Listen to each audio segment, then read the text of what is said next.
You're listening to the Stephen A. Smith Show podcast. My honor and privilege to have my buddy sitting next to me, the president of the New York Knicks, president of basketball operations, the one and only Steve Mills is sitting right next to me. What's going on, big time? How are you, sir? Stephen A., what's up, my man? It's been a while. I haven't heard from you. I'm shocked that I'm seeing you before free agency begins. You usually hide it from me until after free agency period expires. You know, I'm always available when you call, though. You know that. I appreciate it, man. So listen, for all the New York Knicks fans everywhere, David Fizdale is your coach. You now drafted this kid Knox out of Kentucky. How are the New York Knicks feeling about the New York Knicks now? We feel great. We feel really excited. We love Coach Fizdale. We love the energy and the commitment he brings, the passion, the way he's connected with our guys so far. Mm-hmm. It's special, man. We sit and watch him in the gym every day and watch him with the 6 guys, young guys out there, them working on fundamental stuff. They have connected in a way that I haven't seen in a long time. So we are really excited. Has he flown to Lithuania? Has he gone to see Porzingis? But he and Craig Robinson are going over to see KP sometime probably after Summer League. But KP, and KP's been really excited about what's going on. Mm-hmm. We had our strength and conditioning guys go over to see him about 2 weeks ago. They were in Madrid for about 4 days. Mm-hmm. They told me about how excited, and KP was saying, when is the front office coming to see me? And KP and I text all the time, and so I'm texting him videos of the guys working out in the gym, and I texted him the night of the draft, and I told him how excited we were about Knox and Mitchell Robinson. And what made me excited was the day of the press conference, Kevin Knox walked over to me and said, hey, man, KP did a FaceTime with me. Mm. And so I said, you know what, this kid is really stepping into leading a little bit and connecting with his teammates. So we're feeling good. Let me go to the draft because that's the most recent thing that happened with you guys, obviously. When you drafted Kevin Knox, a lot of people felt like Michael Porter Jr. was there. Now, obviously, we can't sit up there and just criticize it because, look, several teams passed on Michael Porter Jr. The Clippers had the 12th and 13th pick, and they passed both picks on him. They passed both times on them, rather. There were a lot of people asking the question, what was it about Knox that made you pick him over the few candidates that you had available to you that you could have grabbed? Well, we just looked at Knox. We looked at the way we want to play in terms of pace and space. We looked at we need to be more athletic. We need to be long. He fits the characteristics there. We want youth. Kid is 18 years old. We just looked at him and said, you know what? There's more upside. There's a lot of upside in this kid. And Scott Perry and I both have a tremendous amount of respect for guys that come out of the Kentucky program. I do, too. Obviously, I've known Calipari since 1993, and we know what kind of players come out of his program. But when people looked at Knox, here was the knock against Knox, Paul. They looked at Knox and they said, the fire in his belly. They saw it against West Virginia when he dropped 34 on them. But on far too many occasions, that fire in his belly, that want it factor, he had all the skills, had the size, but didn't seem to have that. And if he didn't have that enough over a 35, 36 game stretch of a season in college, what about an 82-game stretch on the NBA level? To that you say what? We examined it a lot with him. We talked a lot about it. And we said, what happened? Why did you? He said, listen, I needed to grow and understand what I needed to do to be good at Kentucky and to lead that team. And Cal talked to us a lot about, their season turned a little bit when he made a decision that he was running the offense through Shea and Kevin. And he told the other guys, listen, I'm going through these guys. And Kevin then started to understand that I have to step up and take this role. We were straight with him. We're only going to draft you if we start to get the feeling you want to be great and you want this bad. And after talking to him, the idea that he came in, workouts don't matter that much, but what matters is he made a decision to come and work out against 6 people, 5 other guys, and compete. A lot of guys want to come in by themselves. Have you talked to him about the New York market? I know Calipari has. Have you talked to him about that New York market and what it's like to be in this town, especially if you ain't getting it done? No, we talked to him, and he's ready. He's ready. He feels like the stage, and that's one of the things about Kentucky.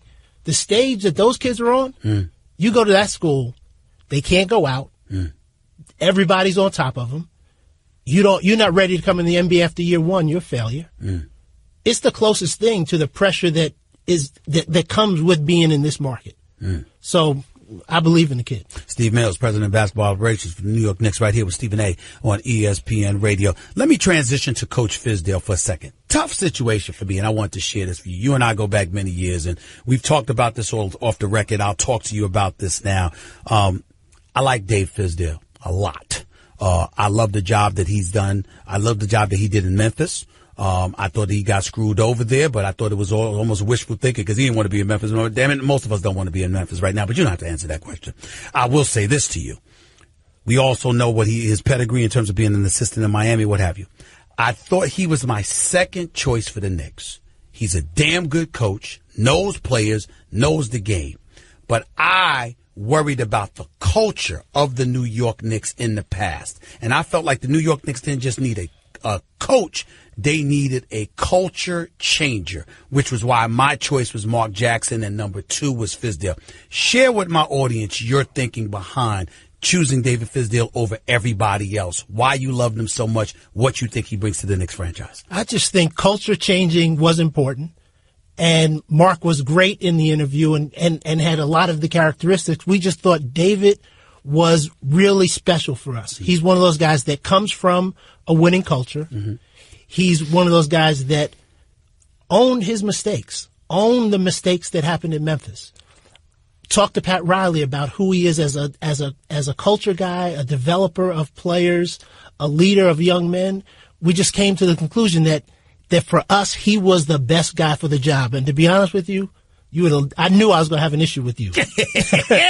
Mark's mom and you. I knew I was going to have an issue with 2 people about that choice. You know what? But and it wasn't really a big issue because I remember I came on the air the next day and I said, I love David Fizdale. And I'm thinking about a plethora of opportunities out there to coach out the NBA. And I'm like, I would pick him any day. It's just that the Knicks are a special situation. How has the Knicks changed? Why do New Yorkers have a reason to believe that the New York Knicks today and moving forward are going to be any different from the New York Knicks as an organization that we've been dealing with pretty much for the last decade, the dysfunction and everything else? Why should we think it's going to be any different? A year ago, Jim Dolan gave me the opportunity to lay out a plan as to what I thought we needed to do to build this team into a winner over a long period of time, sustainable winning, and not reacting to the ups and downs, trying to make quick fixes. We need to be committed to developing our players, competing for the fans of New York every night when we get on the floor, and growing the guys within. This is a talent game. We have to be opportunistic in getting talent, but we also have to be committed to growing this team in a sustainable way.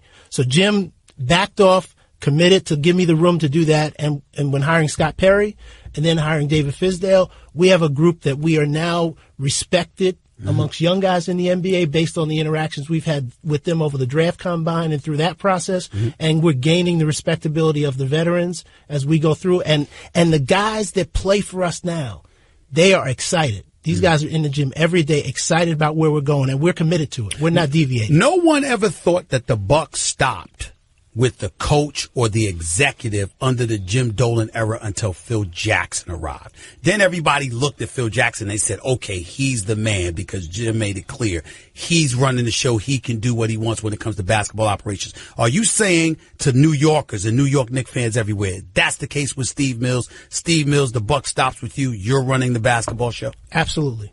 Jim has given me the autonomy to do that. As long as we stay with the plan we've laid out, he's on board. And he's given me the room to do that. And he wants to be involved in other things, growing the business of the Garden, new arena development, different kinds of things. He doesn't want to get involved in what we're doing. And he believes in me, he believes in Scott, and he believes in David Fizdale, and he's going to let us do what we're set out to do. Steve Mills, President of Basketball Operations, right here with Stephen A. on ESPN Radio. Let's get back to Porzingis for a second here, and let me tell you why. Porzingis, Kristaps Porzingis. Next year is his year. Then obviously you got the qualifying year and what have you. Any concerns at all to the happiness of Porzingis? There were times where, he skipped an exit interview. Another time, obviously, he goes back to Lithuania. People are worried that if the New York Knicks ever get to a point where they alienate this guy, he might not be far off from asking to be moved up out of here because we see stars doing that a lot more often these days than ever before. Is that a concern for the New York Knicks as we speak? No. we've worked really hard in rebuilding the relationship with KP. For Scott and me, it's been with his brother. You know, we had to make Giannis, who is his agent, and his brother, make him feel like he was part of our group and let him understand what we're doing as a team, where we're taking this thing. We communicate with KP all the time, and we know he feels good about directionally where we're going. I think you can see that through some of his tweets and social media stuff. And in our conversations with him, he's back on board with where we're going, and we feel really good about his future with us. I'm asking that question because I think about everybody's talking about free agency this summer. Obviously, the New York Knicks are not going to be a major player this summer, but you're expecting to be a major player next summer. So I'm wondering, first of all, when we talk about the Knicks being a major player in 2019, what does that mean in the eyes of Steve Mills? Does that mean going after a superstar? Does that mean having max dollars available? Does that mean the caliber, the Klay Thompson, the Jimmy Butlers, the Kyrie Irvings of the world, people like that? Is that the kind of stuff you're looking to compete for next summer? Is that fair to say? Yes. Our goal is to get our house in order, develop the foundation. And we are not going to be players this year. We are only, if we sign guys, it's going to be for a 1-year deal because we are going to have room for a max contract in the following year. How much room we're talking about you expecting to have for next summer? We'll be able to make room for a max guy. For a max guy? Yes. All right. And so when we talk about a max guy, you're talking about going after a superstar. Because the Philadelphia 76ers, for example, are unapologetic about the fact they're star searching. They got Joel Embiid. They have Ben Simmons. And Brett Brown has been on the record. We are star searching. Is that fair to say about the New York Knicks in 2019? We feel like we're going to put ourselves in a position where stars are going to want to come to us. That's what we think. And how is that? First of all, you got Porzingis injured. You got the New York market. Damn it, Steve, you're a businessman. You're a brilliant businessman, I might add. I mean, you're one of the guys that worked with Magic Johnson for crying out loud. Talk about athletes and wealth and building. This is what you do, Steve Mills. The taxes in New York are pretty damn high. I pay them all the time. I mean, they're not easy, okay? I mean, we talk about a lot of taxes. But you're here, right? I'm here because this is where the money's at. But if you're an NBA player, you can go a lot of different places to get those money, to get that money. What are you going to do about that stuff? Just the impediments that New York provides. Guys want to be part of a winning culture. They want to be a part of a group of guys they want to play with. Porzingis is a magnet. He's the reason why everyone interviewing for coaching jobs this year wanted this job because of him. We think we're in a situation where we have the value of playing in New York City. The Garden is still a fabulous place to play. Players love playing on this stage, and they know this is the ultimate place. And we know we're going to make this attractive to players. Okay. With that being said, let's get down to it. Porzingis, when you're expecting him back? January. It's really too early to tell. What happens is about 7 months into the injury is when we'll be able to then have a pretty good assessment as to what the timetable, if it's a 9-month recovery, if it's a 12-month recovery. So it's hard to tell at this point. So it is possible that he could end up having to miss the whole season. Possible.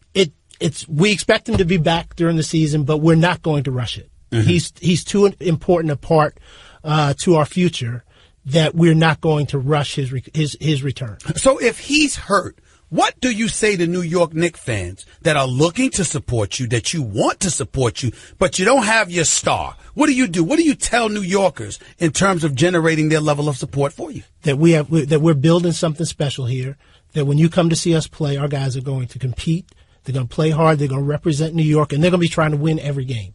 And you're going to see young players coming up from Knox to Mitchell to Frank Ntilikina.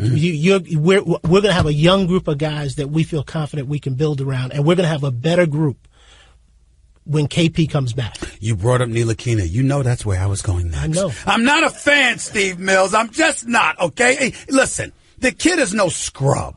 But here's my thinking. You're a top 10 pick. I'm looking at you. I'm like, I need some offense, man. I mean, he made Backpage News for scoring 15 points in one game. I mean, come on. He can defend, got long arms. He's athletic. I get all of that. But I don't have the strongest level of belief in him. Clearly, you guys have some belief in him. Talk to me about him. We have a lot of belief in him. You know, when you look at that, you've always believed in this guy. The guy came in bigger, stronger, more confident. He's 19 years old, man.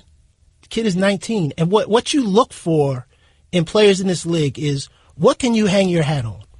This kid feels like he can guard anybody in this league. And that's something special. And that's something that you can't teach. And this kid is 19, came from France, very limited exposure here, but he believes that. Where you going to get your offense from in your backcourt? Because even though you're a businessman, you know basketball, and you're the president of basketball operations, Steve Mills, you know your stuff now. Where you going to get your offense from in that backcourt? Tim Hardaway will play much more two-guard, more than likely this year. Yes. We'll get some score from him. Okay. You got to get more consistent, but I like Tim. Yeah. Tim's going to be great for us. Trey will be with us. We're going to be fine there. We're going to be fine there. Okay. I'm going to give you the benefit of the doubt, Steve Mills. I'm going to give you the benefit of the doubt. I'm here on the record stating I'm going to give you the benefit of the doubt. I'm not sure about But you know I can't hide from you. So. You can't hide from me, Steve. I'm going to give you the benefit of the doubt. By the way, before I let you go out of here, I know you can't really comment on specific teams or anything like that, but just this whole free agent culture, what are you learning? What are you peeling from it that you think you can use to your advantage come next summer when you're a player in that free agent market, based on what you're seeing so far? I just think the value, you have to have players that players want to play with.